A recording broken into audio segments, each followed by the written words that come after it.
What is happening, everybody? This is Cody, aka DFS Prodigy. We're here. We're breaking down the NFL Monday Night Showdown slate featuring the Arizona Cardinals at the Dallas Cowboys. Before we get in, though, always, like a wonderful week.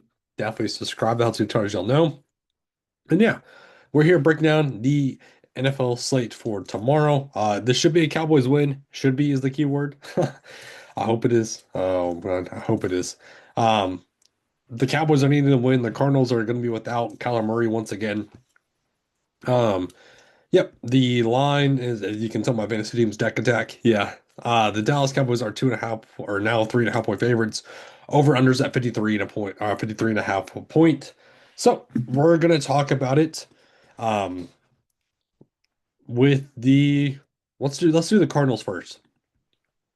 Let's do the Cardinals. So Jacoby Brissett, 8-6. I like the price tag here. I really do. Against the atrocious Dallas Cowboys defense, Brissett should be able to throw on him. He's been decent. I mean, the past two slates, 25 for 36, 27 for 44. He's putting points on the board. He's putting points on the board. So I do and offer a little bit of rushing as well, but I do like Jacoby Brissett here at 8-6. I think that's too cheap. Uh, then the running backs. This is where it gets kind of dicey because the running back situation is kind of all over the place. So you have Michael Carter, who got signed, who was out, who got cut or got released, and then got signed back. It's been up and down journey for Michael Carter. But Bam Knight's also here, and Dearness Johnson played some snaps last week as well. DeMarcado did not. So the running back situation here, it's super weird. I'm liking Michael Carter at 4-4. Again, this is a great matchup for him. Compared to Bam 9 at 7,000, give me Michael Carter. I'd much rather go to Michael Carter here. So yeah, for me, I'm taking that discount. I'm definitely taking the discount. Um, looking at the receivers, this is where also you can kind of make some stands. Marvin Harrison hasn't had the two greatest weeks at all, but at 8-4, that's a decent price tag. You have Zay Jones, Michael Wilson, Greg Dortch, so they're also wrapping up snaps. Michael Wilson is seeing the second most snaps, I believe, 3-2. So if we look at, yeah, Dortch, yeah, 7, Zay Jones, and the Michael Wilson, yeah. It's basically the Michael Wilson playing the wide receiver two, which I do like at 3-2. That's way too cheap for his upside as well. All these guys are cheap on this team, on this Cardinals team. They're expecting him not to score points. I'm expecting them to. I mean, with these price tags, you would think they would be a hefty underdog when they're really not. Um, this Cowboys defense is just nothing to write home about. That's the problem. Is it's not a defense that's to be scared of. Michael Wilson, like I said, I do like him.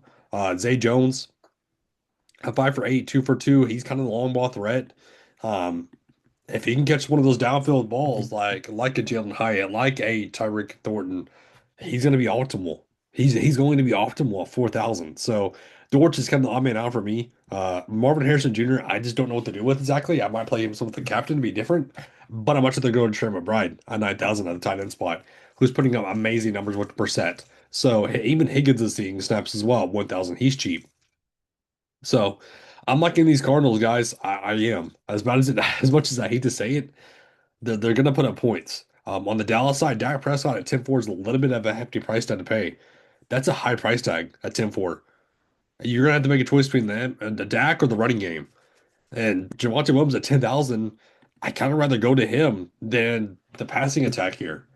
If you think they're up, it's gonna be the Javonte. So. Jaden Blue, he's seeing a little bit of snaps. I'm not really getting to him though. Lupke at $400 is a pure dart throw. He just needs one catch to pay that price tag off. Um, Malik Davis, yeah, I saw a little bit of run, but no. Receivers, Pickens and Lamb, they're both alpha receivers, of course. I'm much rather take the discount on George Pickens at 8-8 compared to CeeDee Lamb at 10-8. He's still putting up good numbers. He is. And then the wide receiver three, this is where it gets kind of dicey as well. I'm much rather just going to Turpin, hoping that I can get that double dip on the special teams option. Flournoy, I'm not really going to. And then Jalen Tolbert at 3-6.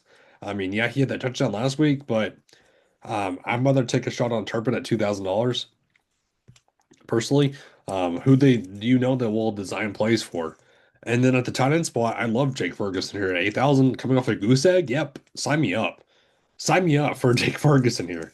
So I'm really liking him a ton. So I'm going to be playing a lot of these to wrap this slate up. I'm going to be playing a lot of these Cardinals. It's going to be gross. I'm not rooting for them, but of course, but deep down inside, but DFS wise, I might be rooting for them because I want Trey McBride at the captain spot. I want Marvin Harrison Jr. to break out of that slump at 8-4. I'm going to be playing Brissett at only 8-6. He's priced under George Pickens. Like 8-6 is not a bad price tag. That's a great price tag to pay. So, yeah, it's going to be a good slate though. Again, y'all, thank you for tuning in. It was great to have us tonight, everybody. Have a good one.